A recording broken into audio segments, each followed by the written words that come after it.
Then I quietly closed the apartment door and asked her to make a cup of tea. My only goal was to carry out my crime in the kitchen.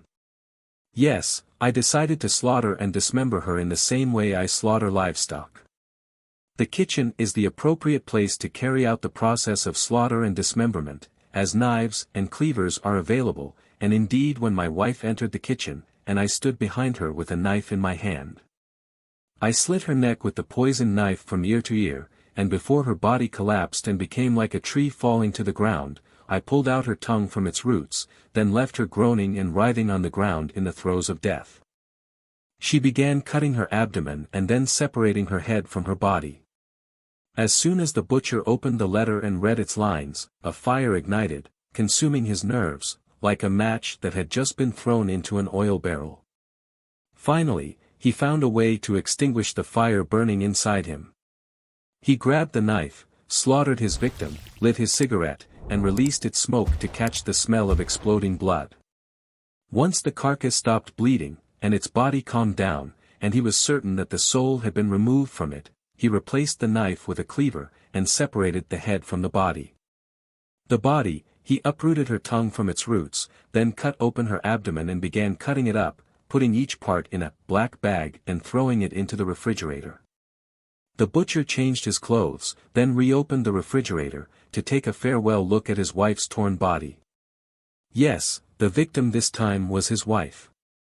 Then he opened the door to his apartment and vanished like a column of smoke in the wind. He cut open her stomach and started cutting her up. What Handy El Neri committed against his wife reminded me of what Zodiac, the serial killer, Donald Henry, the hiker killer, Tsutomu Miyazaki, Dracula the Man, Ted Bundy, the Necrovia lunatic, Jack the Ripper, Louis Graffito, nicknamed the Monster, and Ahmed Suraji, did. The Sorcerer, and finally Charles Edmund Cullen, the Angel of Death, or this bloody monster whose crimes Ahmed Murad exposed in his latest novel, Lakanda Bear the Bat. Not one of them thought that he would one day be a serial killer.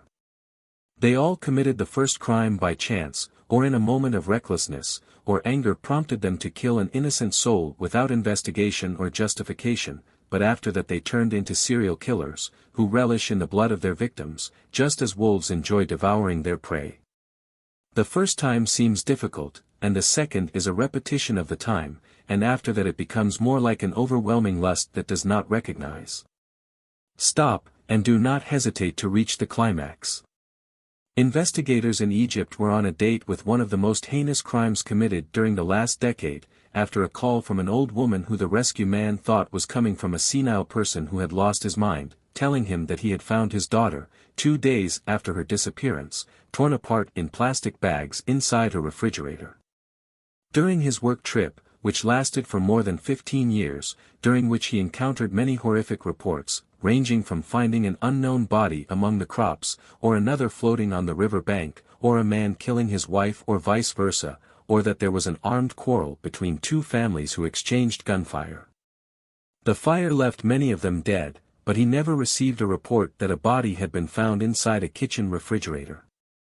The policeman almost hung up on the man, but the old man's trembling voice and his trembling pleas made him record the information the old man had given regarding the location of the report, the name of the whistleblower, and the victim who he revealed was his daughter. Moments later, the policeman was informing his commanders, who immediately set off to the crime scene. Accompanied by criminal investigation officers, the threads of the crime began to become intertwined, complicated, and then clear with time. The old man said in the investigation report that for 2 days he had been trying to contact his daughter and her husband, but his daughter's phone was ringing without an answer, while her husband's phone was switched off, and hours before, with his last attempts to call back, he found his daughter's phone had also been switched off, which he pushed him to visit him in order to check on her, and when he arrived, something unexpected was waiting for him. According to what he says, he kept knocking on the door for a long time without an answer, and his fear increased when he heard the sound of the television from his daughter's apartment, and no one opened or answered. He knocked on the neighbors' doors, who also confirmed that they had not seen her or her husband for 2 days, and then they helped him break down the door of the apartment and entered. The house was quiet except for the sound of the television. He kept going from room to room and finally reached the kitchen to smell a foul smell, which seemed to come from the refrigerator. The shocked old man sighed at the horror of what he saw, then pointed to the detectives to the refrigerator, where my daughter's torn body lay. When I opened the refrigerator, I found dozens of black bags, and the stench increased. At first, I thought they were meat belonging to my daughter's butcher husband, and that the electricity had been cut off, spoiling them. But what surprised me and the neighbors was that the electricity had not been cut off for the past 2 days, which prompted me to open one bag after another. The meat seemed strange. Rather, it was human flesh. In the last bag, I confirmed that it was my daughter's meat, when I found her skull separated from her body inside one of the bags.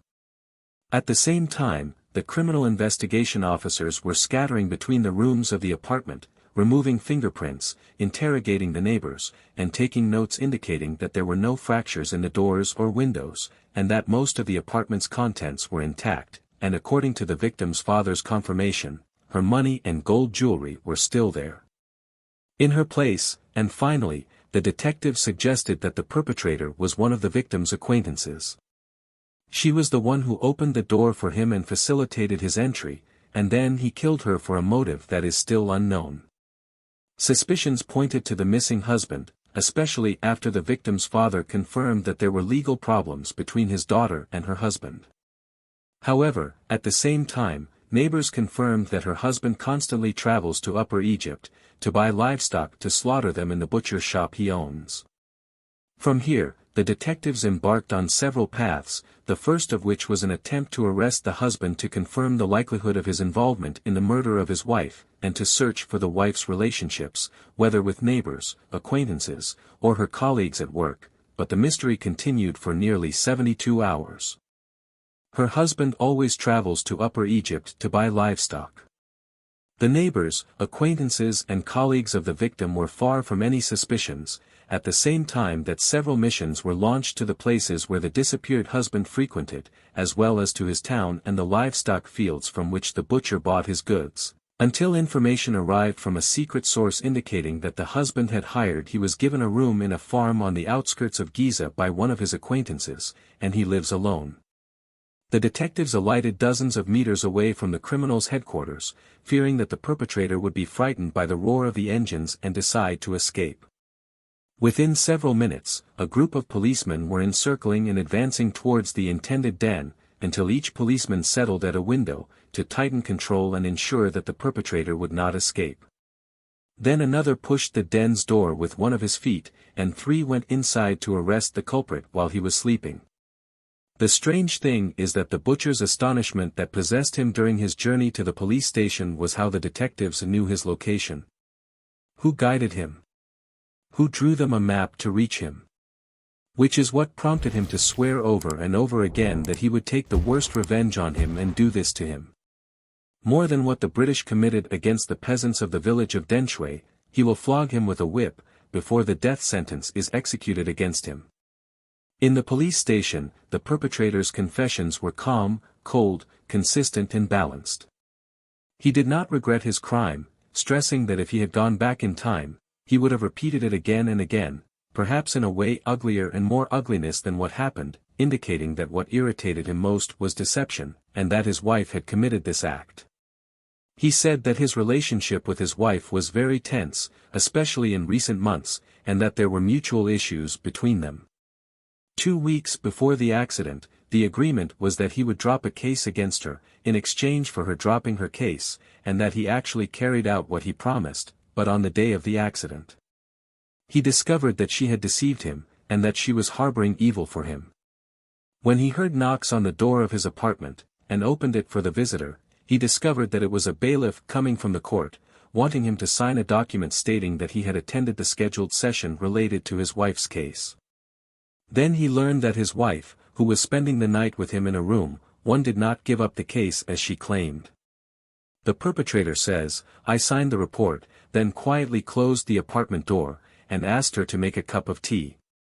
My only goal was to carry out my crime in the kitchen. Yes, I decided to slaughter and dismember them in the same way I slaughter livestock, and the kitchen is the appropriate place to carry out the process of slaughter and dismemberment. There are knives and cleavers available, and indeed when my wife entered the kitchen, I stood behind her with the knife in my hand, and I slit her neck with the poisoned knife from ear to ear, and before her body collapsed and became like a tree falling to the ground, I pulled out her tongue from its roots, then left her groaning and writhing on the ground in intoxication. Death, while I sat on the ground, lighting a cigarette to exhale my anger with its smoke, and the more her body calmed down, the more my outburst from her fell, and the more I bled, the more I felt both calm and happy, and after about 10 minutes, the soul had been taken from her body, which was completely silent from any movement. From here I began to complete the rest of what he had planned. I buried my lit cigarette in the sink, then raised her body to the kitchen marble, and began cutting her abdomen, then separating her head from her body, then cutting her body into several parts, and as soon as I finished cutting her, I began to put every part of her body was in a black bag, and she threw them in the refrigerator. I am not the man whom a woman can trick or underestimate, and let my wife be an example and lesson. This is how the butcher ended his confessions.